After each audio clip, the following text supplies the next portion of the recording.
Right, where are we?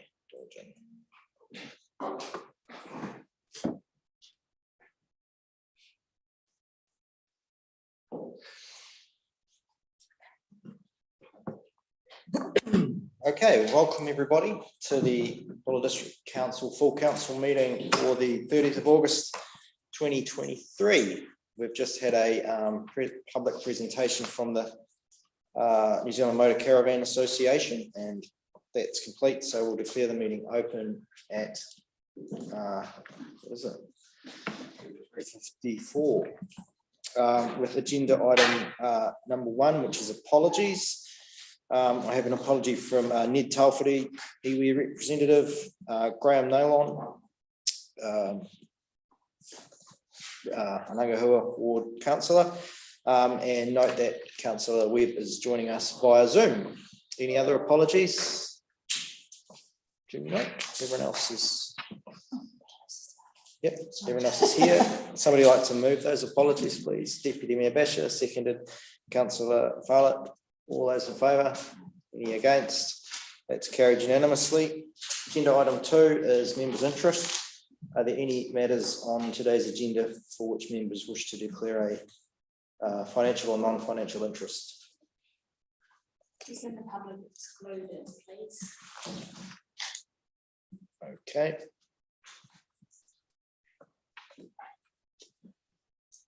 Any others? Okay, I'll move that we note that conflict. Seconded, Councillor Weston. All those in favour? Any against? That's carried. Agenda item 3 is the confirmation of minutes from Council's meeting held 31 July 2023. Are there any matters of correction required in those minutes?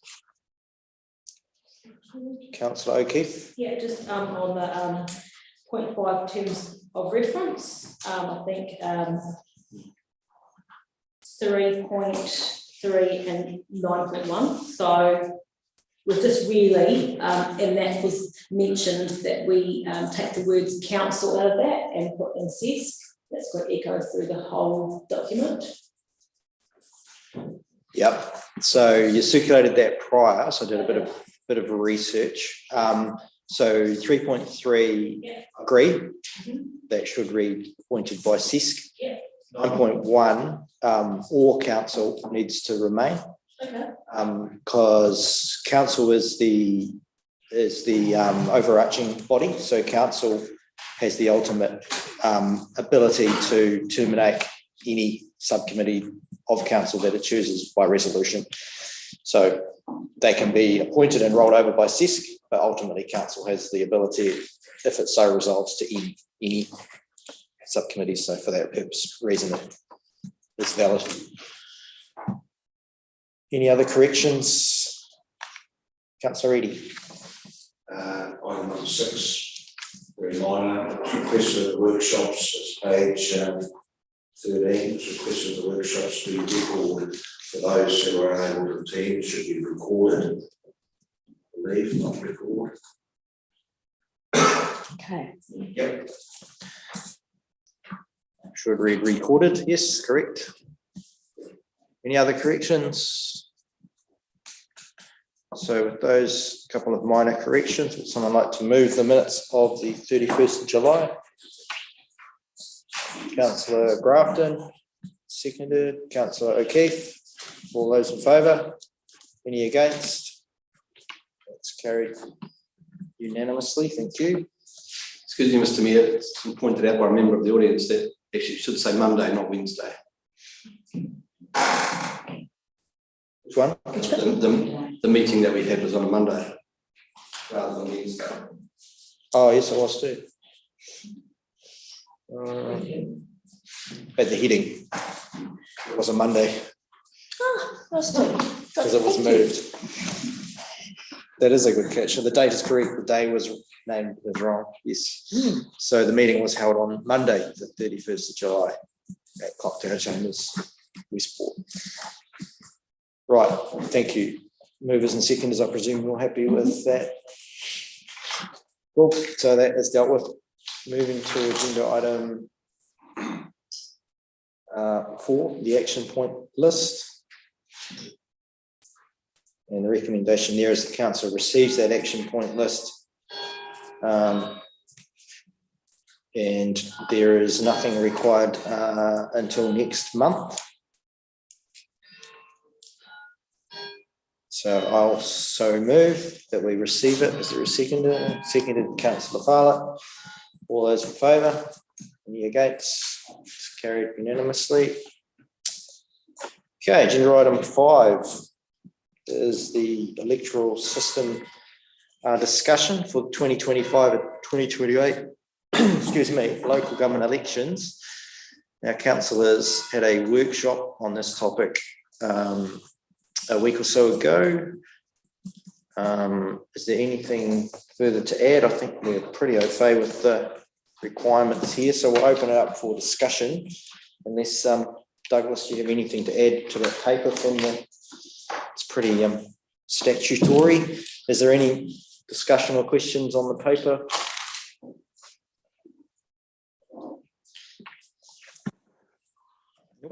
Okay, so there's some recommendations there that council A resolves under section 27 of the Local Electoral Act 2001 to retain the current electoral system first past the post, noting that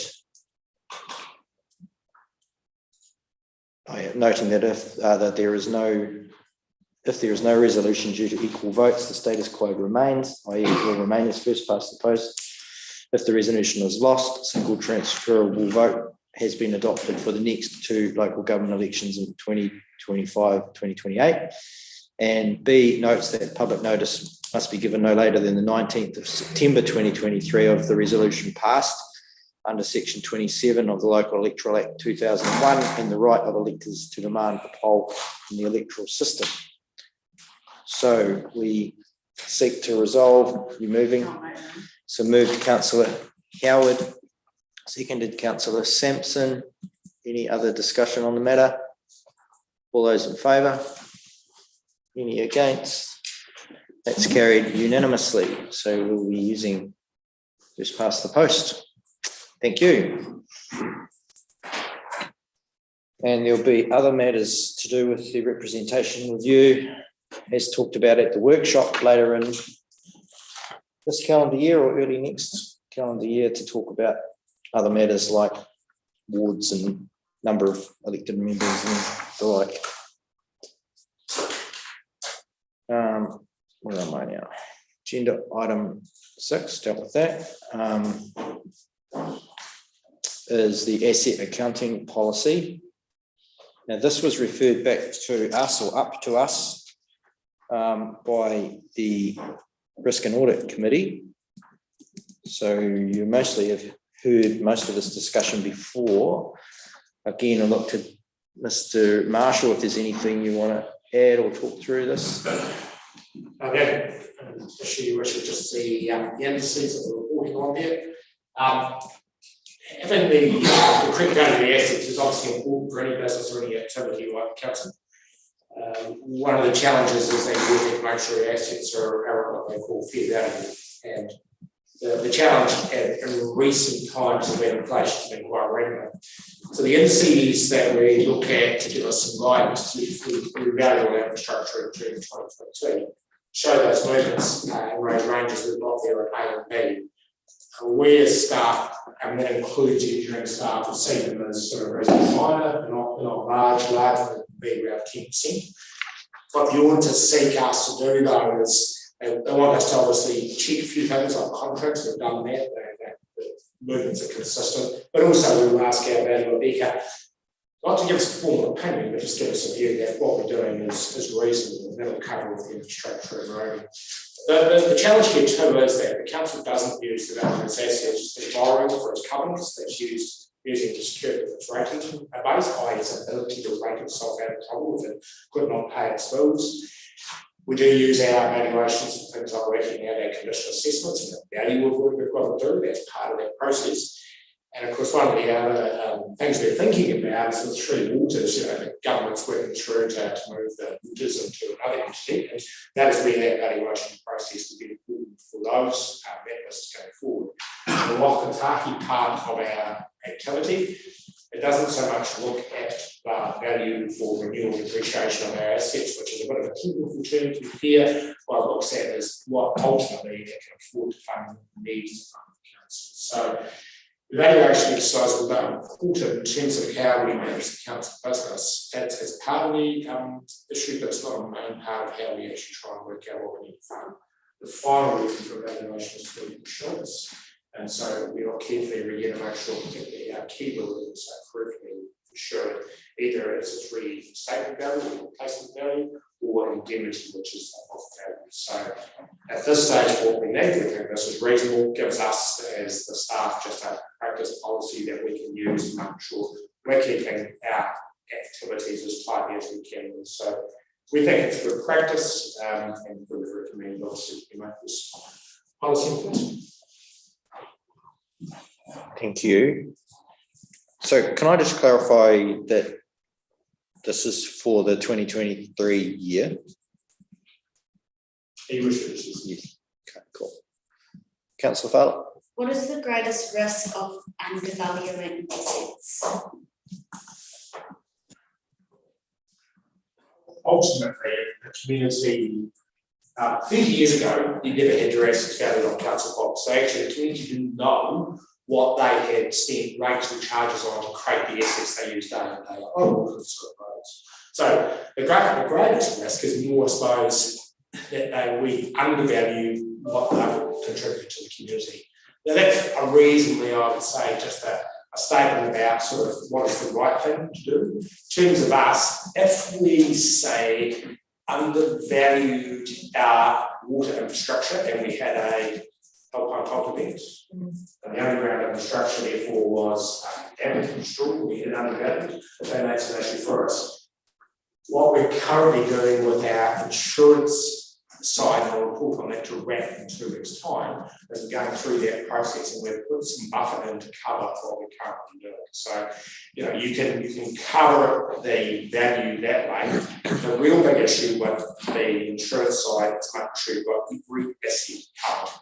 And we use asset finder, which gives us every asset. So it's more about accuracy. That's where it's well reported process in the council are called out here. So that's up to you anyway. Some councils have been called out with the wrong year rates, but there's a lot of work being done in the industry on that. So my view would be that's that insurance side will probably make sure, because that's the insurance. Otherwise, 60% of the crowd kick in under the policy would be. Council, Deputy Mayor Basher.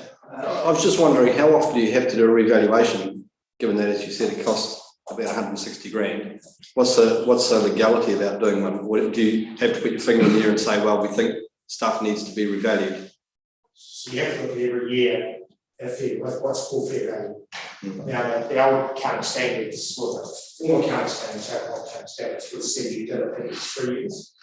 And you know, generally, you would look at a 3-year cycle, but you're obliged to look at it annually. This is the process we're currently doing. If we'd seen these values moving since June 22, it's say 12-13% greater, we would be needing to go through and consider the valuation being going forward. And we would be reporting you on a slightly different angle as what we think. The challenge we probably just have here is just trying to figure out what is the value of the valuation process. So explain the insurance side to me, which is the key part. Right. I'm not trying to underplay the importance of valuation, but we've got to try and figure out what the value is for our community as well. Just having a number is helpful, but how do we use it to manage the council as the community as it? Thank you. Councillor Sampson. Just wondering where the 167,000 came from. Is that a quote that we have had? Because wasn't it around the 90,000 mark when we had it last time? Which was I want to occasionally look at the invoices, but it's the way we start. It's just something ringing. Yeah, I think if I'm right, there's two parts of it. There's a number of assets we value: water, transportation, road, but also some properties investment, which are mainly leases and then real property like buildings and land. So that's the all-up cost we spent last year on our revaluation process. So the figure we got is that 167 is a quote, is it? Because Would it's be- no, that's yeah. 2% Actual, of rates, yeah. actual cost of doing that work, yeah, it's about 1.5% of their general rate. It's an actual, not a quote. It's what it cost last time we did it. About 1% of their total rate. It's more than 1%, right? So But their rate is 10 million for general and 7 million for targeted by 7. Rate take, Yeah, rate take, yeah, because the water and sewer you charge to, yeah. Councillor Weston. Thank you, Mr. Mayor. I noticed Chief Executive's office's name is spelled differently in the agenda item 5 and the agenda item 6, which is the correct spelling.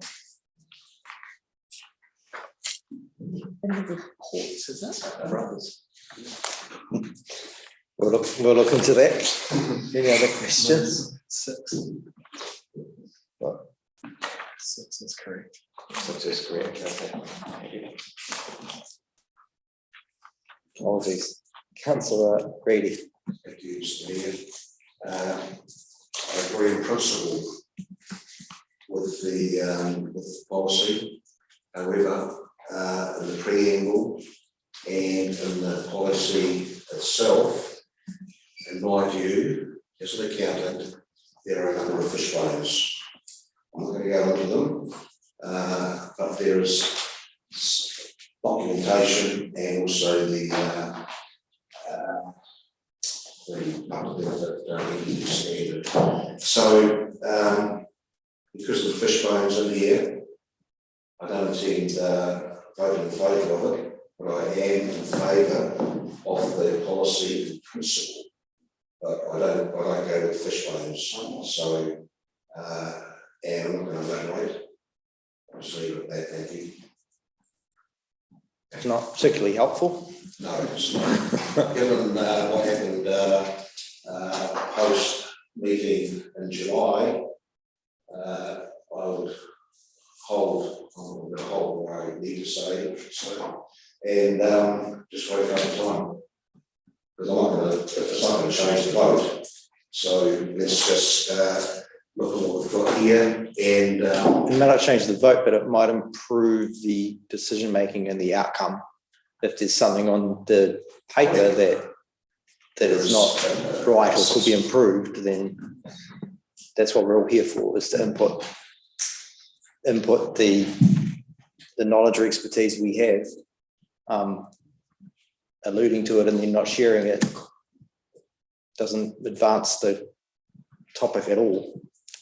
But you have the right not to vote for it. But it's a wasted vote in my opinion, but that's fine. Deputy Mayor Basher. I'm happy to move it. Moved, so you're moving 1 through 3. Is there a seconder? Seconded, Councillor Fowler. So I will read it out for the purposes of people, anyone online. Resolve that Council 1 adopts the asset accounting policy to note that the index movements in the 12 months to the 30th of June 2023 are A, the Waka Kotahi New Zealand Transport Agency Professional Services Index ranging from 0.8% to 5.1%, and B, the Civil Construction Capital Goods Price Index CGPI NZTA Index 4.9% to 6.5%, and 3, are satisfied that Council are satisfied that in their judgment, based on the index movements in Part 2 above, that a revaluation of infrastructure assets is not required as at the 30th of June 2023. Moved Deputy Basher, seconded Councillor Fowler. All those in favour? Any against? Councillor Reedy against.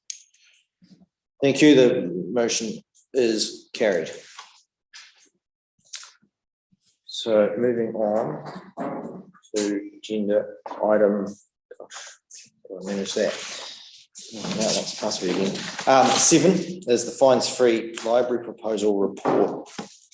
So quite a bit in that report, and I will look to the to Shelley and her team. If there's anything you want to add, talk through the report further. Thank you, Worship. Nikki Meadowcroft, managing libraries,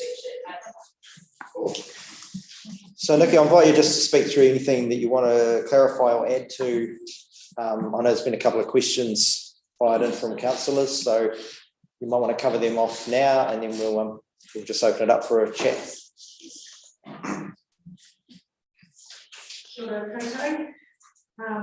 Call Nikki to England. So thank you for allowing me to speak to you today. It's going to move because it's not very comfortable this year. For a start, I'd just like to go to point 2, number 3, and we say remove all debt from overdue charges existing and historical. I'd like to wipe out the reference to the word historical because that could open the can of worms. And if you were looking at the interpretation of that. So I've had quite a few questions that I was very happy to answer. So fines-free Aotearoa is a movement that's been adopted nationwide. Removing fines increases the use of membership of libraries. Using libraries provides communities and families with fair and equitable access to information and learning, with access to reading, to literacy and empathy, and with opportunities to learn and flourish in the community and the economy. Questions that I received from Councillor Howard. First one was, how long will books be overdue before they are considered lost? So 3 weeks past due date is when they will be considered lost, and at that stage replacement and processing charges will be applied to the borrower's account. If items are subsequently returned, these charges will be removed. There will be automated emails sent reminding borrowers that their items are due prior to the 3 week stage, and once they hit that stage. New release high demand books without incentive of fines, how you manage timely returns. So our bestsellers, magazines, DVDs have shortened borrowing times, and this is because they're highly sought after. So instead of the usual 3 weeks, it's 2 or 1 week. Therefore, the items will have a shorter time than the standard 3 week issue before the lost item process will be initiated. Next question, has there been any negative effects for removal of fines in other districts? No, quite the opposite. Nationwide and internationally, what they've found over time is that more people use the library, gain members, and you get more issues.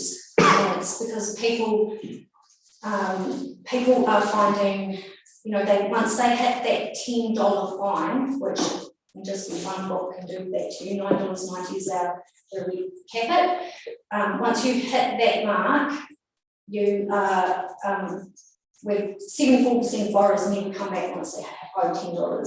So that that's a huge barrier for a very little amount of money.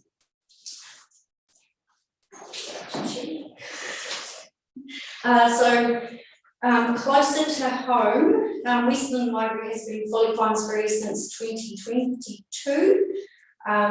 They initially trialled us doing children and young adults fines free, and then it was just a bit of an admin nightmare really. It didn't really improve and it didn't reduce the costs. So they went fully fines free, and they have said that customers are much happier and books do come back. They have not noticed an increase in numbers of borrowers on their credit recovery process reports. So that's really promising. And then the next question was around our long-term plan considerations as fees are approved and listed in the long-term plan. As it's come to council, assumption is that staff will want this change prior to July 2024. So we've estimated 0 revenue from fines this year. Library overdue items were in place as a mechanism to encourage the return of borrowed items. Fines should not be treated as a revenue stream, because if everyone did return their books on time, there would be no revenue. So that's why we've said 0, because we can just assume today that every borrower is going to return the book. And then I think also, and then the other part about the long-term plan, it's a council charge, so resolution is all that's included here, and the significance on the charge on council activities in terms of dollars is low and would not have financial significance for the library activity. Excellent, thank you. Any further questions then, Councillor Basher? I just ask one, I mean, in the data you've got, I support it, by the way. Yeah. But there are a number of people that owe more than $100. Yeah. Is there any mechanism to say, well, actually, buddy, you just got to stop until he brings them back? Not charging them any money, but I mean, you know, there's always going to be a couple that may think, well. So I tried to have a look at that money to see if it was overdue books. If that money was fines or if that money was from lost books, and in most cases it's from lost books or damaged books. Or non-retreat, just, you know, they've left town and never returned the books. So most of that money over $100 comes from that scenario, and that stuff that gets de-escalated. But for General Joe Blogg's mum, took out 10 books, ended up not coming back to the library for a month because life got away on them, and now they owe $90. You know, and then their kids can't use the library because, yeah, so it's that's the thing. So yeah, most of that high debt is just a few people. Yeah. Thank you. Okay, thank you. Any other questions? Councillor Reedy? Thank you, Mr. Mayor. In terms of books that are returned after 3 weeks, whatever it was, then they'll be marked off as being missing, and if by chance the book was returned, then the any cost associated with that would be not. When a book's not returned, what is the policy of then repurchasing a book so that another user can take that book out later on? So what I'm hearing is one, the book's not returned, so at some stage we'll go out and purchase a new book. Then the person at default will then return the book, so we now have 2 books at the same title.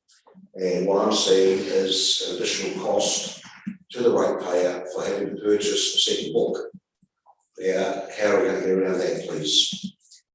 Okay, so the current process, so once it hits that point where it's 3 weeks overdue, it's automatic, they have an automatic charge, they will automatically be charged for the cost of the replacement of the book and processing fee, which is our standard practice now. We already do that. Just the timing will be different in this case. And what we currently do, if someone loses a book and they're charged and then they pay for the book, at that point, that book it's gone as far as we're concerned. We don't want it back even if they find it. Because by that point they've paid for the replacement and we've repurchased the book. We don't take back the book if they find it. That's currently how we run it now. So just to clarify, if I'm hearing you right, Colin, just to tidy this one up, someone effectively has the black mark against their name for not bringing a book back. So they've got a bill for $30. They then turn up with the book at 6 weeks.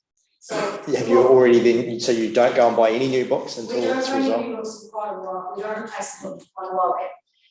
At the moment, it's 55 days overdue before it would be escalated out to finance.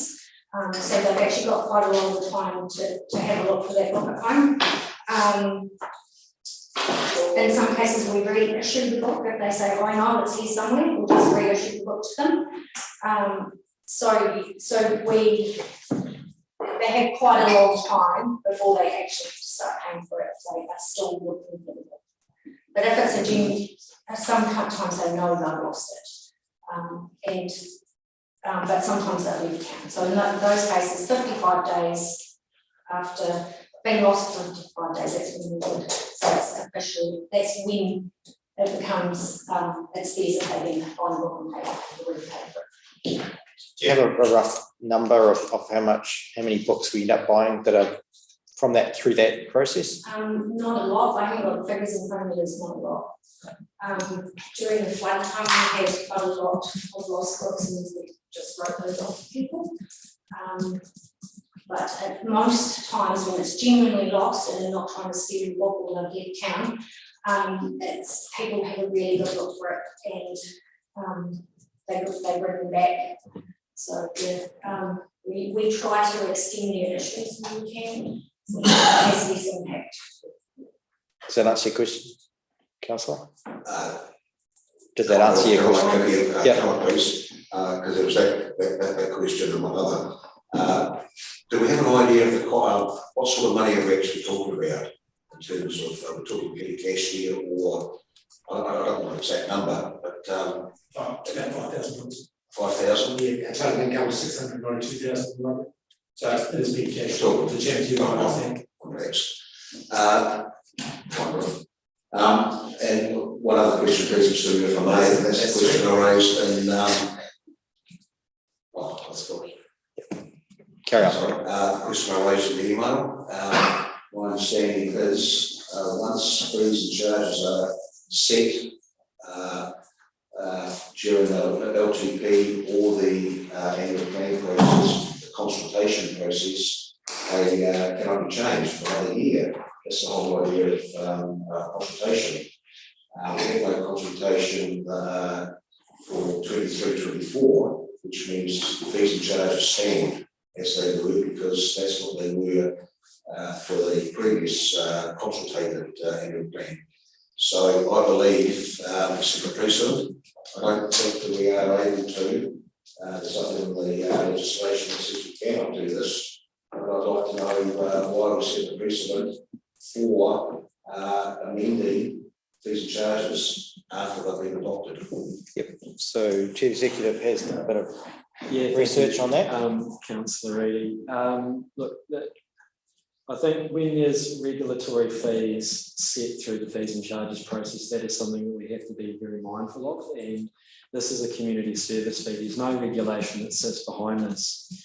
The paper you've got today is actually about trying to encourage use and access to the library. And we've got the evidence that the team have put out there that by removing the fee, we're going to encourage more people to use and access our library, which is the intent for providing the service.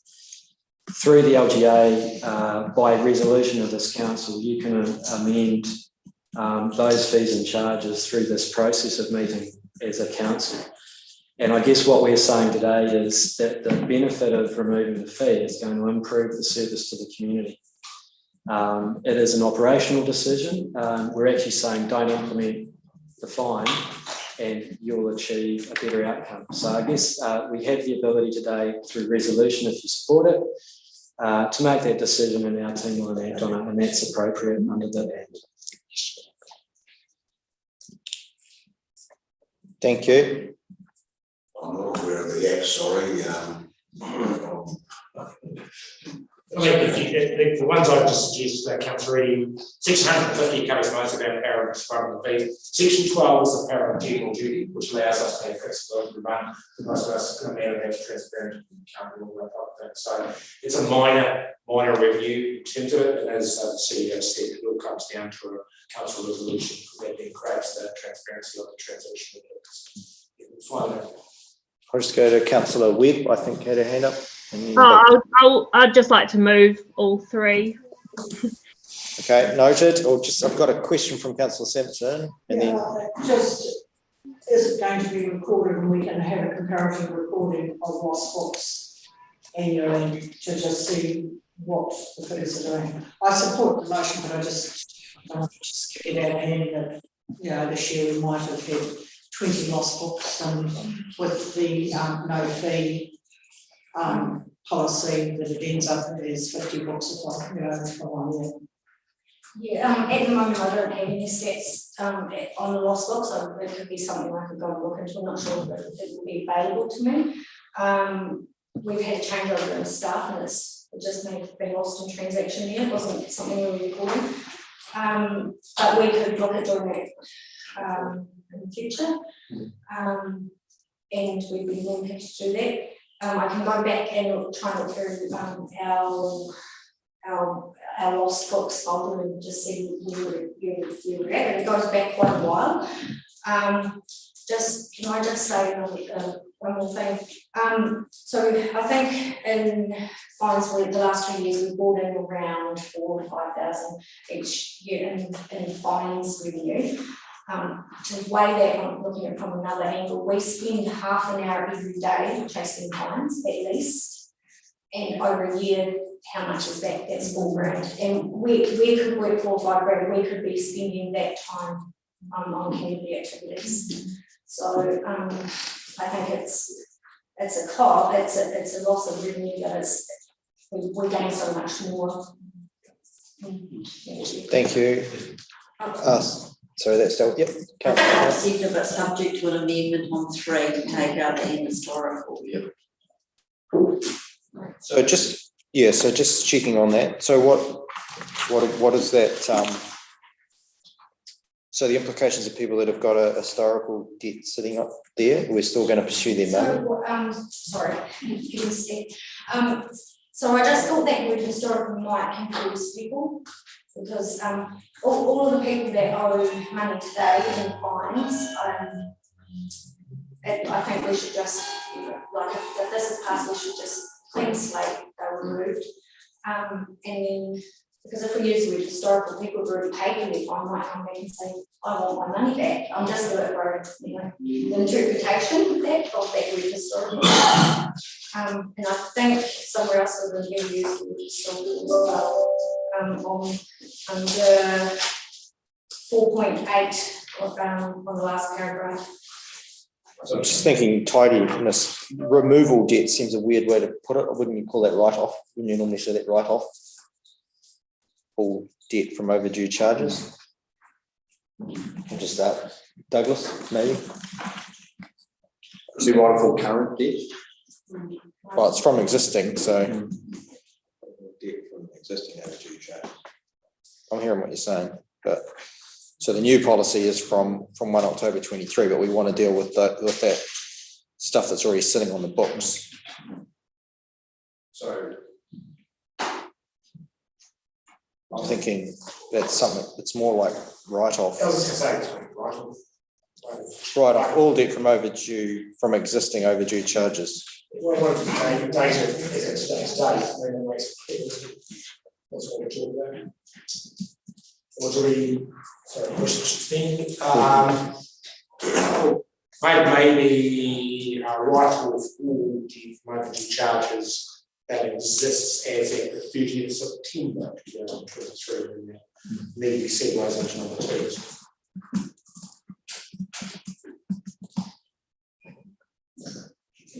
As at what date of September was it? 30. So that 3 would then read, write off all debt from overdue charges that exists as at 30th of September. Noting this only relates to library.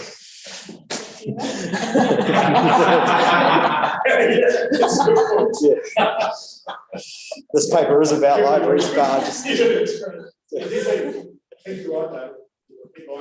Yeah, I think we had library. Write off all library debt from overdue charges that exist as at 30th September. Why 30th September? We proposed that we would introduce it from the 1st of October to give us time in the background to get things in place that need automated. Yeah. So have you got that? Yes, I do. Exactly. Yeah. So write off all library debt from overdue charges that exist as at 30th September 2023. So that's how 3 already. Are you happy with that mover? Yep. Seconder, are you happy with that? Okay. So the full resolutions are we're receiving the report, and we 2 approve the implementation of a fines-free policy for all late returned library items, including books, DVDs, magazines, and other lending items effective from 1 October 2023, and write off all library debt from overdue charges that exist as at 30 September 2023. Moved with, seconded Councillor Howard. All those in favour? Any against? and order, please. Motion is carried. Right, thank you. Thank you, library staff, for your explanation on all of that. And let's hope it helps get more people back in the door, and removes another barrier to people for their learning and things. Right, agenda item 8 is the Mayor's report. I don't have anything really to add to that, except to, I guess, just verbally welcome Steve to his first, or Mr. Gibbling to his first full council meeting, and just to acknowledge the efforts of Mr. Judd in acting up for the period intervening, and keeping things ticking over for us, and the rest of the senior leadership team for supporting that and helping gap fill and things to make that happen until we got the recruitment completed. So just thought that's worthy of acknowledgement.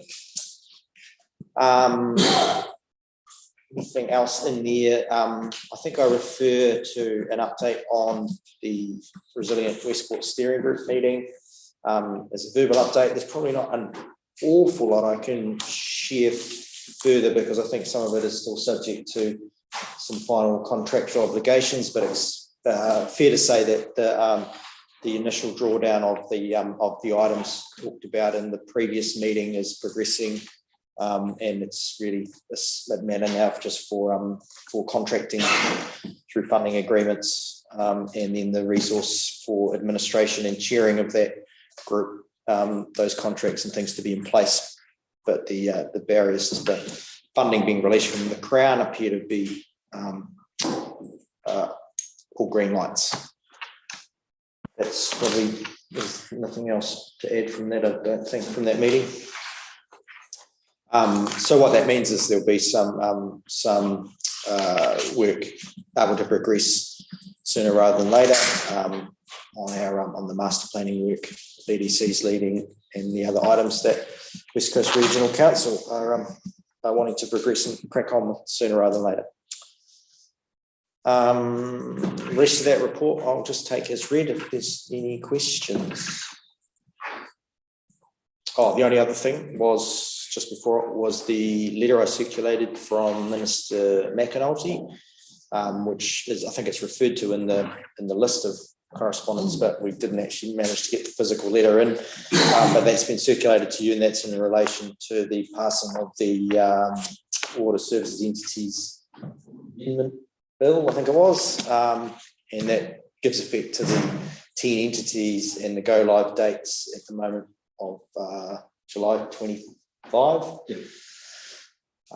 which is now legislation. So pending an election, obviously, we'll see where that all lands, but that's certainly law at the moment, and that's what we have to work with. So any other questions? Someone had one. Councillor Sampson. Page 68 under correspondence. We're down correspondence now. Yeah, everything. A letter about the special purpose road. I'm pretty upset about it because this is the second time incorrect information or lacking information has been sent. The first time around, it had our population in Pyramid down 500 instead of probably more like 950. But this time, it's gone, read the road. It goes all about tourism, culturally significant areas. Nowhere does it mention the dairy industry, which is really quite significant, value of over $50 million. And it is not mentioned anywhere there. And even horticulture to a very small degree, but all it is culturally significant and tourism, the economic benefits for our industry. And to me, it's a huge mission. And this is a really serious letter that we want considered for that road. The implications that it's got for all of the Buller district. It's not just Tuppence.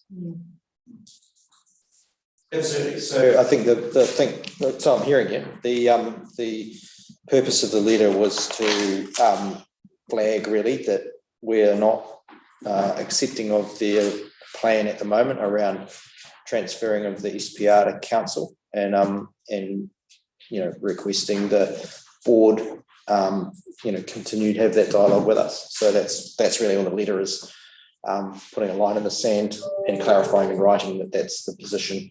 It's not, that position is unchanged from the last 4 years, but Saying, we've got a small population and some of the highest deprivation rates in New Zealand, and these are some of the things that we want to cover. Because bullet points, and not, as I said, not a word about our dairy industry. Yeah. You alone should realise that, and at least, well, the last count was about $50 million, and that was before the big increase, and I'd say it's in excess of that now. Yeah. So I just all along have not felt that it has been stressed enough, the importance. And we sat back here, we're going to do something, then we hear bits that we're getting extra work done on the road. That was before I had job rights. And the meetings, I went to one meeting and never been invited to another meeting. And it's just missing information that is quite relevant to the whole thing. And I just think we've been too soft. It's a TA, but anyway. well, just to be really, really clear, BDC is not at all comfortable with taking SPR on. We have not accepted their offer so far. That will remain our position. And so that this is a board level discussion. Lack of population and lack of a major industry, we haven't been quoted. Yes. Noted. And capitalism. Yeah. We'll see where this lands us. I mean, it's clearly a discussion that, well, as I can't say anymore. It's Probably flat on our face. beg your pardon? I said flat on our face. No. Well, yeah, who knows? We're working with our Westland counterparts who have a similar situation with their SPR. Yeah, they don't have the dairy industry sitting there, which is crucial to getting product out, and it's the only lifeline. Yeah, it's not lost on me, don't worry, Councillor Sampson. Any other questions? Councillor Eadie? Please, thank you, Mr. Mayor. First question's got an A and a B, and then there's a second question, if I may, please. First question is, a while back, in terms of correspondence, you sent councillors in confidence, so I'm not going to go too far into it, but a letter to a third party detailing some questions, and I do not see this letter under correspondence, even though you don't know what the letter was.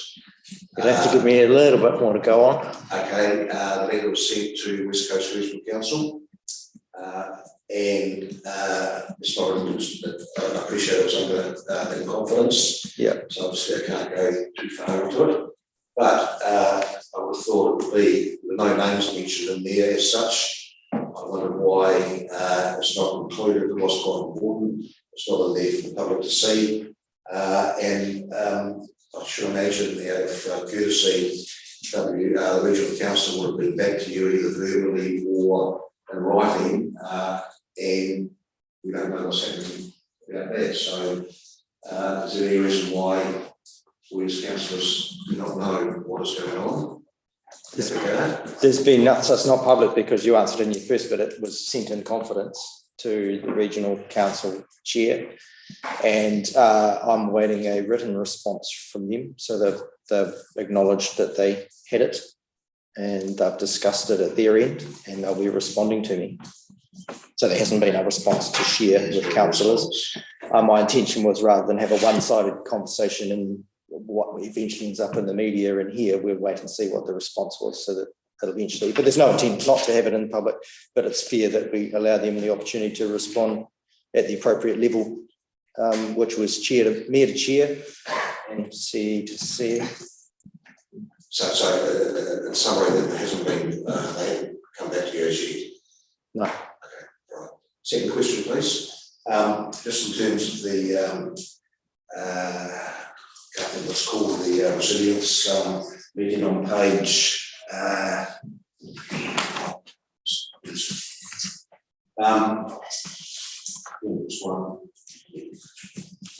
page 61, Councillor May, page 61, the Wave Sea Gauge funding drawdown request.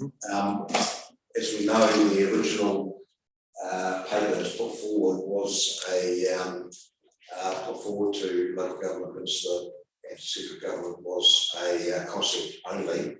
In there was mention about 250,000 for a sea level gauge at the top. There wasn't much written about sea level gauge in the paper that was produced. It was just really basically, we know we have a sea level gauge in Charleston, so it does beg the question, why are we spending 250,000? It's not so much the 250,000 that I'm interested in as well, but we're also talking about annual maintenance would add $10,000 to the cost. So what I'm looking at here, concept only, of course, what I'm looking at is those members in Westport who are part of the rating group, special rating group, and there's only about 2 people around this table. They'll be up for about $10,000 per annum maintenance on the sea level gauge. It's in here, and that 10,000 divided by about maybe 4,500 people, we're looking at about $200 plus onto our rates, regional council rates, and what are the sorry, $2. Yeah, more like $2. Why $2? You said $10,000 by 4,500 people. You just said $2. Why that's wrong. But anyway, I'll flesh that point out. Yeah. So that is again a regional council led thing, but it's in relation to the NIWA early forecasting, flood warning forecasting system. So there was initial money that BT funded the community share of going back to 2019 or 20, and it was the precursor to the establishment of the Buller Resilience Trust, actually. But prior to that establishment of the first tranche of their money, went on behalf of the community to fund the community's share of some instrumentation that went up into the Buller somewhere, like rain gauges and additional river monitoring stuff. That was part of a broader program of work that NIWA are leading around developing the proper early warning flood modelling system, which takes into account a whole lot more data than they ever used to. So there's always been some river level gauges and some rainfall gauges. This is adding, filling in some gaps in that network, and also adding ability to assess tides, which obviously have a big impact on the impact of any particular flood event.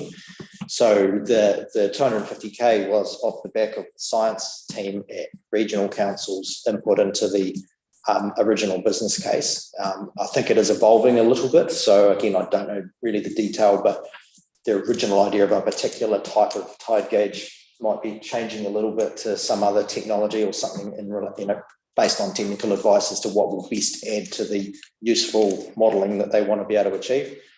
But the point around the tide gauge at Charleston is correct. There is one, but it's not, for whatever technical reason, it's not in the right place, or it's not the right calibration or whatever to be able to feed meaningfully into that NIWA modelling work. So again, regional council led, but that was the briefing that come to the RWSG, is that drawdown is that's one of the ones that's been freed up, I understand, and the exact detail of what the piece of kit actually is a technical matter really between the sciencey people in NIWA and the like. But the aim is to be able to get a reliable data set, which they need, which again has been all very public. They need about 4 or 5 years of data collection with all of the instrumentation in place to feed in to get a meaningful, reliable model that can help more reliably inform civil defence around evacuations and stuff. First of all, apologies for my mathematics and my $2, not 200. So apologies there for that. So in terms of maintenance, I mean, I don't know if there's a maintenance requirement or not, there may be, and whether that sits with regional as part of their science thing, or whether that's sheeted back to the rating district, that would be a matter for regional council to determine once they understand what that is, I would imagine. But there could be a maintenance requirement here. Cool. Thanks. Do we need to move anything? Councillor Farrell, just want Can I to move something? move the report. So it's just resolving that we've received my report for information and discussion. Move Councillor Farrell, seconder. Deputy Mayor Basher, all those in favour? Any against? Carried, thank you. Good discussion. Okay, we go to the verbal updates of committee chairs. Councillor Webb, anything from ICB? We had our last meeting at the beginning of the month. We had quite a lot of people in public forum just expressing their opinions about the consultation on the waste. So that was good, and we just encouraged them to make a submission. A lot of elderly and people that live either by themselves and people that produce small amounts of rubbish who are concerned that they'll be kind of paying for a service that they might not need. We also, before our meeting, we had the unveiling, myself and the Mayor, along with the RSA, unveiling of a historical flag that has been restored by Te Papa, and it's now hanging up in our Reefton Community Centre cinema. So that was really good to see. What else did we do? Oh, last week the ICB hosted some Otago medical students along with other organisations in Reefton, and it was really great to provide some feedback and kind of give them a sense of our small rural community. And we had the opening of the library in Reefton at the Visitor and Service Centre, and that was really positive outcome for the community, and I know that they got some really great feedback. So well done for the opening, and Shelley and her team for getting that opened so quickly. Thanks. Excellent. Any questions for Councillor Webb? Nope. Okay, carrying on. Ngāti Wairau Rep is an apology today. Councillor Nailon is an apology for regularity in hearings. Councillor Howard from Community Environment. Anything? So the community health feasibility study, the meetings have been continuing fortnightly, and I circulated a 2-page update to all the councillors, the CEO. Been attending Teams meeting with Mimby, the research into economic impacts of climate change. We just had some brief discussion about some opportunities in Westport around taking the advantage of that could arise out of economic impacts, and welcoming any pilot schemes they want to run in the district. Site visit to the Dolomite Point Visitor Centre. I think it's going to be quite exciting over the next month, probably reaching the stage of an unveiling of the roof covering. Another Monday webinar on equitable transitions. A webinar with Urban Advisory on housing, which is taking a broad look at the continuum of options in the housing and encourage us to look at what gaps we have in our regions in the provision of housing. Met with the Otago medical students at the council chambers, and again the next day at the men's shed. It was all about them understanding rural communities, and I think the objective in the end is to hope to get them to come into rural practices. I attended a Starling course with local civil defence. We practiced setting up community equipment and power packs that was purchased through the big rural funding. And I was just really pleasing to see just such a large and dedicated team from about our community. We had community groups from Roya, Karamina through to Punakaiki. So I think it was a really good investment that was made. I stepped in for Mayor Klein and Councillor Nayland in the TTP meeting and workshop on coastal hazards yesterday. And one of the suggestions was that the presentation be brought to council just to provide them with updated information. Councillor Fowler attended the youth voice Kawatere meetings. So she's been talking through the gambling consultation process, documents and the pros and cons of different policies. She's talked them through how to find more information about the pokies and bola and how to make a submission. They've been speaking about waste minimisation and are visiting the transfer station to understand more about waste management in our district. It's really great to be getting young people in our community engaged with local politics and engaged in local issues. So thank you, Councillor Farlett, for that. And that's my report. Excellent, thank you. Any other questions for Councillor Howard? Well, no questions for you. Very interested in the, and also Linda, who talked about the Otago medical students visiting. What sort of, I'm very impressed with that. So what kind of feedback did you get from them in terms of, and Linda as well? It's true, I just got a letter from the meeting the other day, and probably be a few weeks before they come back. They had promised to provide the feedback. It's a yearly program that they come to the rural communities. So they call it community, also I was there too, so they call it community contact week or whatever, so there's various groups of them all over small rural New Zealand, and they're talking about, it's quite a wide brief, so they're asking about deprivation and challenges to community, and not only about health necessarily, it's about, so they usually write a bit of a general report around what's bugging the community and barriers to their health, people's access to health and emerging issues and all that sort of stuff. Yeah. So it's, yeah, we do it every year. I think Annalise was part of it as well, separate meetings. Okay, joint committee has not met. Localities, so there was some information shared, Gina would have shared with you. I didn't get a chance to look at it, but it was to do with the Takiwa Kotini health localities project, and it was all the outputs from a workshop they had. I was hoping Councillor Nayland would have been able to give us some context about what that all was, but you've all had it shared, so I guess feel free to have a look at that information and perhaps go back to Councillor Nayland if there's any questions around what that workshop was all about. Councillor O'Keefe, Regional Transport Committee, anything there?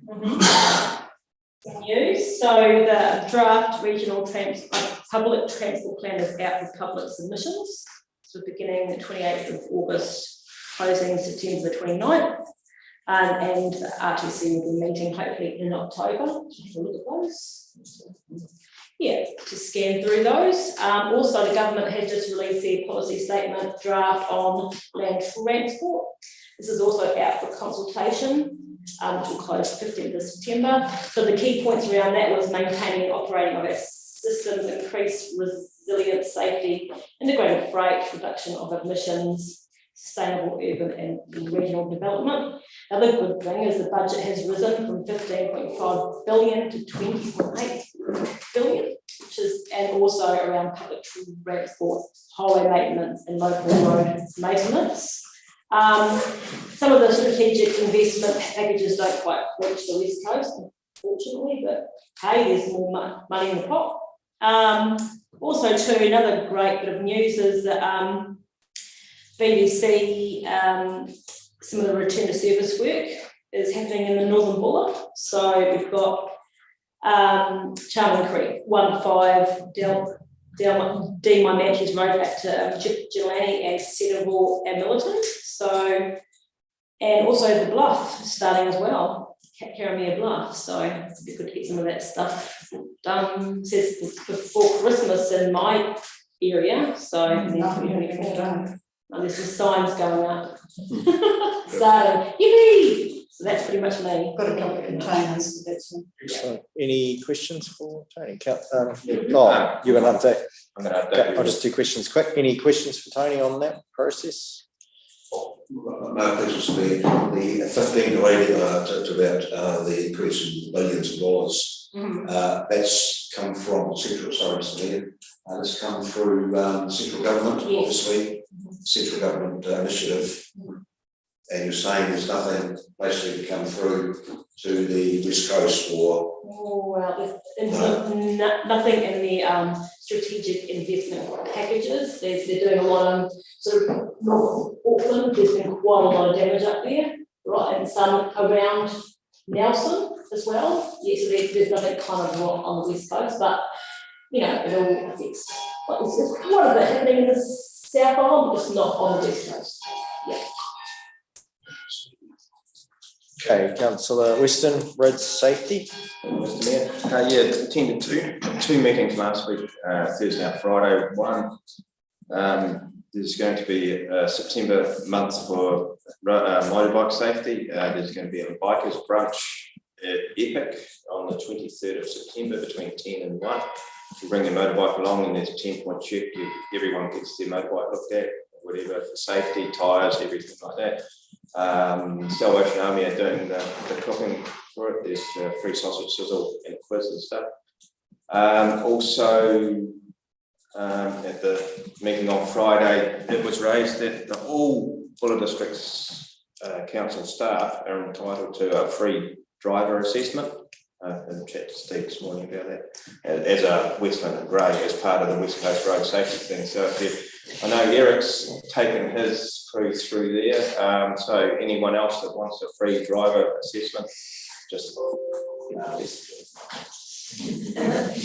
I'm already an awesome driver. Oh, that's good to know. Thanks.